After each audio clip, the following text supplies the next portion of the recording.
박봉재입니다.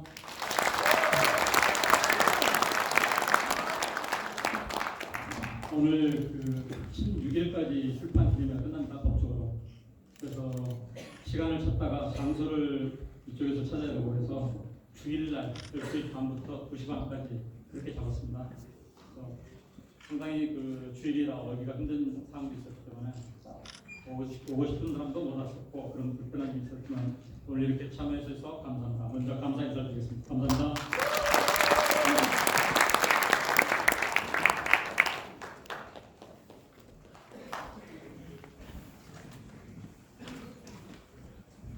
책에 관해서 간략하게 말씀을 좀 드리겠습니다. 아까 정우전 선생님도 말씀하셨지만은 제가 관심을 갖고 있는 분야는 사회 운영 작동 원리라는 겁니다. 우리 사회는 사람들이 혼자 사는 게 아니고 여기 있는 분들 모두 같이 모여 살기 때문에 여기 계신 모든 분들이 어떤 일을 할 때 어떤 규칙이나 규범이 있어야 됩니다. 그런 규범이 없으면은 이 사회는 혼란스럽고 약육강식의 사회가 되겠죠. 그래서 그런 원리가 있어야만이 사회가 제대로 발전하고 그 사회 속에 살고 있는 개인도 행복해질 것이다. 이게 기본적인 개념입니다. 그래서 이 개념을 발전시킬 수 있는, 구체화시킬 수 있는 방법이 뭐고 그런 게 뭔가 하는 원리를 따졌던 겁니다. 그 입장에서 나온 것이 이 책입니다. 그래서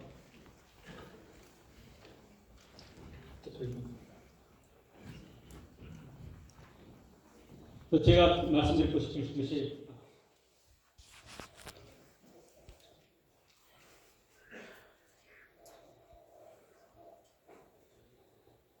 다섯 개 주제로 말씀을 드리겠습니다. 대한민국은 민주공화국이다. 이것은 헌법 1조죠. 그 다음에 모든 국민은 법 앞에 평등하다. 이건 헌법 11조입니다. 헌법에 대해서 가장 많이 국민들이 좋아하는 규정이 저 민주공화국이라는 거라고 두 번째 법 앞에 평등 11조를 조사를 해보니까 가장 좋았다고 합니다. 세 번째는 법은 사회 정의 실현의 도구가 맞는가, 그리고 사회 정의를 실현하는 첫걸음은 어떻게 할 것인가, 그다음 마지막으로 새로운 사회 운영 작동 원리를 어떻게 할 것인가, 이 다섯 가지에서 말씀을 좀 드리겠습니다. 책과 관련된 내용이기 때문입니다. 첫 번째는 대한민국 민주공화국이라고 했는데 이 책을 쓴 계기도 저것 때문입니다. 민주공화국. 옆에는 최순실 게이트죠. 국정농단건이고 그 옆에는 갑질입니다. 민주공화국에서 민주는 그 권력을 국민들한테 있고 국민들이 선출한다는 의미입니다. 민주주의는. 공화주의라는 것은 선출된 권력은 국민 전체 개개의 이익을 위해서 써야 된다는 겁니다. 그런데 최순실 같은 경우에는 국민이 선출하지 않는 권력입니다. 그럼에도 불구하고 국가 정책 또는 인사 그 모든 것을 최순실 결정을 했고 그 결정된 것을 박근혜 대통령이 따라서 했죠. 그래서 국정농단이고 헌법 질서 문란입니다. 그럼 우측의 갑질은 이쪽은 공공영역이라고 볼 수 있는데 갑질을 했을 때는 국가는, 민주주의는, 공화주의는, 공화국은 모두 법에 의해서 결정되는 법치입니다. 법치가 되지 않는 사회는 사치죠. 개인이 하는 거죠. 인분교수 사건도 있었고 맥값 폭행도 있었습니다. 그것은 법에 의해서 하는 게 아니고 개인에 의해서 그 사람의 자유를 침해하는 거죠. 대기업에 의해서 중소기업이 이익을 제대로 된 이익을 받지 못하고 그런 것 자체도 하나의 사치입니다. 공적인 법에 의해서 결정된 게 아니고 개인의 이익에 의해서 이런 사들이 수없이 많이 벌어지고 있는 것이 현재 한국 사회라고 보는 거고 그런 한국 사회의 양태 때문에 청년들은 헬조선이라고 이야기하는 거고요. 그래서 대한민국이 과연 민주공화국인가? 선출은 민주주의를 뽑아주지만은 그게 해지는 권력은 개인들의 이익, 재벌들의 이익, 아니면은 소수에 의해서 이익되어 있는 이런 것들을 놓고 민주공화국인가 하는 의심 때문에 책을 쓰게 된 계기가 된 겁니다. 두 번째, 그럼 모든 국민은 법 앞에 평등한가라는 그 질문을 국민들한테 던졌을 때 이건 2016년도 헌법재판소에서 조사를 했던 내용입니다. 그랬더니 약 20% 정도만 그렇다고 하고 나머지 80%는 국민들은 법 앞에 평등하지 않다고 대답을 했습니다. 그렇지 않다 68.2, 그렇지 않다 22.8, 그건 80%. 국민들이 법 앞에 평등하지 않다고 2016년도 이야기를 했죠. 그럼 평등을 침해하는 법은 사회 지도, 불평등한 사회 구조 문제 등등 이렇게 있었습니다. 그런 법 앞에 평등하지 않는 사례는 어떤 거 있었던가 한번 보겠습니다. 제일 위쪽에 있는 것은 강기훈 유서 대필입니다.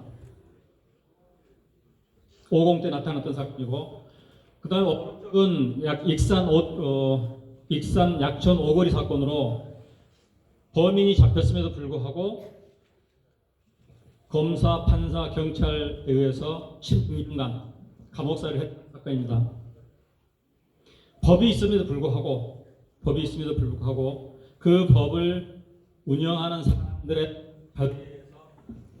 감옥에 갔던 거죠. 그 다음에 왼쪽 아래편은 재벌들에 대한 그 구형입니다. 3호제라고 그러는데 3년 징역을 때리고 5년 유예시키는, 그로부터 다 풀어주는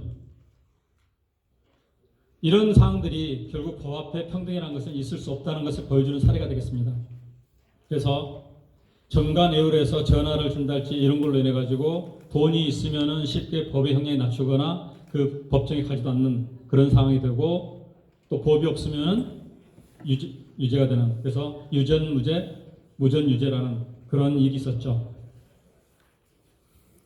그 다음을 보면은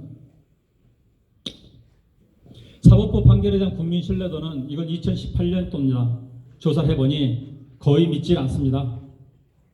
사법부 판결을 믿지 않는다는 것은 법치를 사실은 국민들이 따르지 않는다는 이야기죠. 이런 문제가 있었습니다. 그래서 민주공화국이라는 문제, 법 앞에 평등이라는 문제, 여기에 대한 어떤 그 관심 때문에 그 책을 쓰게 된 겁니다. 그러면은 세 번째, 가장 한 가지 생각해 보실 게 있습니다. 그 법정에서 이 사람한테 벌금을 내란달지 아니면 법 구속을 한달지 하는 것은 다음 죄를 못 짓게 하는 거거든요. 못 짓게 하게 하는데, 예를 들어서 똑같은 벌금 300만 원을 맞았는데 어떤 사람에게 있어서는 완전 생계 문제가 되는 거고 어떤 사람에게 있어서는 껌값도 안 되는, 법은 평등하다 했을 때 분명히 평등하거든요. 근데 받아들이는 당사자에 있어서는 그게 평등이 아니죠. 한 사람한테는 생사의 문제가 되는 거고 한 사람 전혀 되지 않는. 그래서 이 부분도 우리가 정량적으로 평등을 할 것인가, 아니면은 그 사람의 소득 수준에 따라서 일정의 벌금을 매길 것인가 하는 문제도 생각해 볼 필요가 있는 거죠. 이게 문 대통령의 공약입니다. 재산비례 벌금제. 그렇게 했을 때 그 사람한테 실질적으로 법을 지켜야겠다는 의지를 심어줄 수 있는 게 아닌가 하는 문제가 있습니다. 세 번째는 법은 사회의 도구이냐, 여기에 대한 관심입니다. 방금 그 화면에 보면은 앞에 그림을 보면은 이런 게 있습니다. 법 위에 우산을 씌워서 사람들이 보호를 하고 많은 거죠. 이처럼 법은 기본적으로 사람들을 보호하고 인권을 보호하고 권리를 보호하고 실현시키는 것의 역할을 하는 겁니다. 법의 기본입니다. 그러나 방금 앞에서 이야기했듯이 민주공화국이냐, 그 다음에 법은 평등한가, 이 두 가지 의문을 냈을 때 꼭 법이 그렇게 되지 않더라는 거죠. 그러면 법을 없앨 거냐? 법이 없으면 우리가 말하는 무법천지가 돼서 약육강식에 쓰게 됩니다. 그래서 법은 필요한데 그 법을 얼마나 더 공정하게, 평등하게, 공평하게 적용하고 그런 사회를 만들 것인가 하는 문제가 남는 거죠. 그렇게 가야 되는 거죠. 왼편 것은 법은 하나입니다. 법은 있어요. 근데 그 법을 적용하는 판사의 판결이 틀려요. 한쪽은 증거가 없으니까 이건 무죄, 한쪽은 증거가 없지만은 말하는 사람의 태도를 보고 유죄, 이런 식으로 결정을 해요. 그 다음에 그 옆에 YTN 뉴스는 라면 봉지 10개를 훔쳤다고 해서 3년 6개월을 맞았어요. 라면 봉지 10개. 70억을 배임을 해도 재벌 총수는 나오는데 라면 10개를 얻었다고 해서 3년 6개월을 선고를 받은 사람입니다. 오른편 YTN 뉴스는 장발장법이라 지금은 없어졌어요. 이처럼 법이라고 해서 모두 그 법 자체가 사회 정의를 실현하는 건 아니다는 거죠.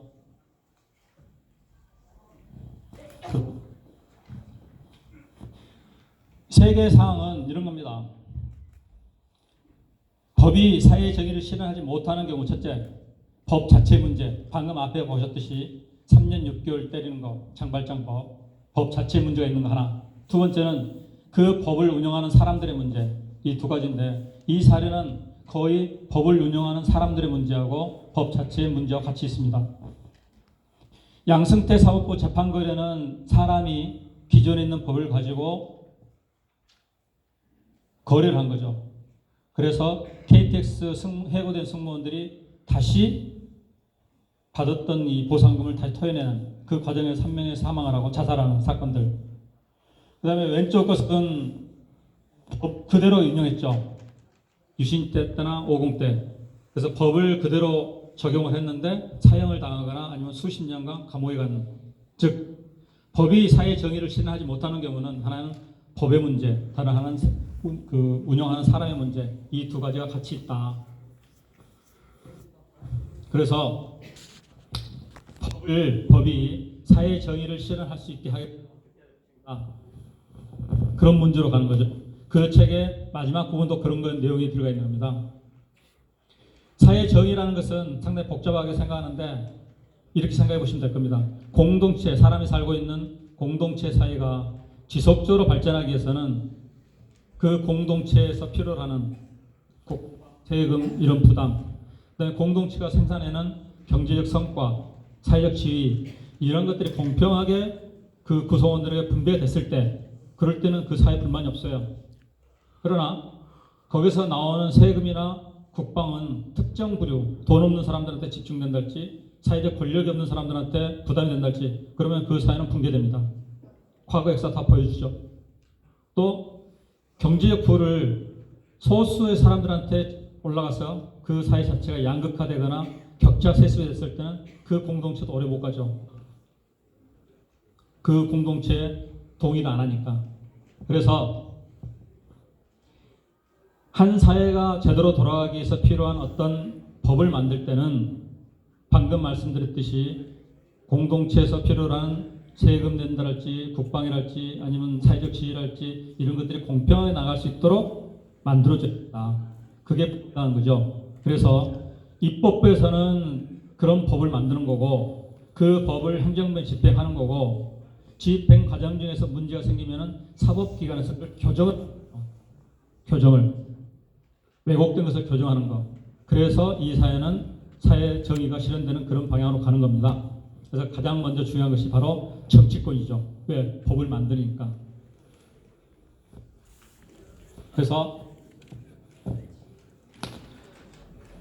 법을 만드는데 관점을 사람에 둘 거냐 아니면은 사회에 둘 거냐에 따라 달라집니다. 사람에 두게 되면은 그 사람 개인만 보기 때문에 개인이 자유로우면 되는 거예요. 그러나 전체에 두게 되면은 그 전체 구성원들의 이 행복까지 같이 고민해야 되기 때문에 개인이 무한정 자유로웠듯이 그렇지 가지는 않습니다. 전체를 보게 되면 공동체 관점에 두게 되면. 그래서 공동체와 그 다음에 그 속에 있는 개인을 동시에 같이 봐야 같이 볼 때 정의로운 법이 만들어진 게 아닌가 이렇게 보는 거죠. 그래서 입법부에서 가장 중요하다고 제가 말씀드렸습니다. 사회정의 첫 출발은 입법부에서 제대로 된 법을 만들어야 된다. 장발장법에 그런 법을 만들면 안 된다는 거죠. 그랬을 때 이 정치는 어떻게 봐야 되는가? 정치라는 것은 저는 정치를 좋은 집을 만드는 과정이라고 봅니다. 국민이 내가 살 집을 만들기 위해서는 설계사한테 이러이러한 집을 만들어 주세요 이야기를 해요. 돈만 주고 집을 만들라면은 자기 마음대로 만들겠죠. 그러나 그 사는 사람이 건축 그 설계사한테 내가 필요한 집은 개인 공간은 몇 개, 그다음에 같이 쓰는 공간은 몇 개, 구체적으로 이야기를 해줬을 때 좋은 집이 만들어집니다.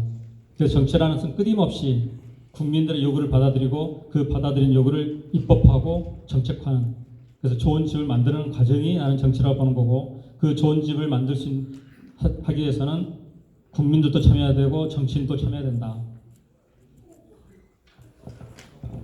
그래서 정치가는 저는 세 개로 분류합니다. 정치가, 정치인, 정치꾼으로 분류하는데, 여기에 밑바탕은 각자의 정치 철학이 있어야 됩니다. 정치가는 인류의 보편적 가치라는 게 있습니다. 자유, 평등, 인권, 이런 보편적 가치를 기반으로 해서 사람 대중들을 동원해서 조직하여 사회를 이 정도 가는 사람을 정치가로 봅니다. 한국 사회에서 정치가에 반열에 오른 사람은 몇 분 안 되죠. 정치인은 그냥 선한 사람이에요. 정치꾼은 자기 옷에 맞지 않지만은 배지를 달기 위해서 언제든지 당을 배반하는 사람입니다. 안타깝다는 거죠. 그래서 국민들이 선택할 때도 정치가, 정치꾼, 정치인 이렇게 구분을 해서 선택했을 때 삶이 더 좋아진다. 저는 그렇게 봅니다. 그래서 정치 부분이 중요하기 때문에, 사회 정의 첫 출발이 정치이기 때문에 그렇게 한다는 보는 거고요. 책을 쓴 것도 민주공화국이라는 문제, 법 앞에 평등이라는 문제, 이런 것들이 없는데, 이런 것들을 좀 더 만들기 위해서 정치라는 게 중요했고, 그리고 새로운 사회 운영 작동에서 법을 흡수할 때 새로운 사회 운영 작동에서 가장 기본이 되는 것만 말씀 좀 드리겠습니다. 한쪽은 경제적 부가 한 사람에게 집중되는 현상을 보여주는 겁니다. 그림입니다. 일러스트고. 오른쪽은 성장 사다리가 끊긴 사회입니다. 오늘 현재 한국 사회를 이렇게 보죠.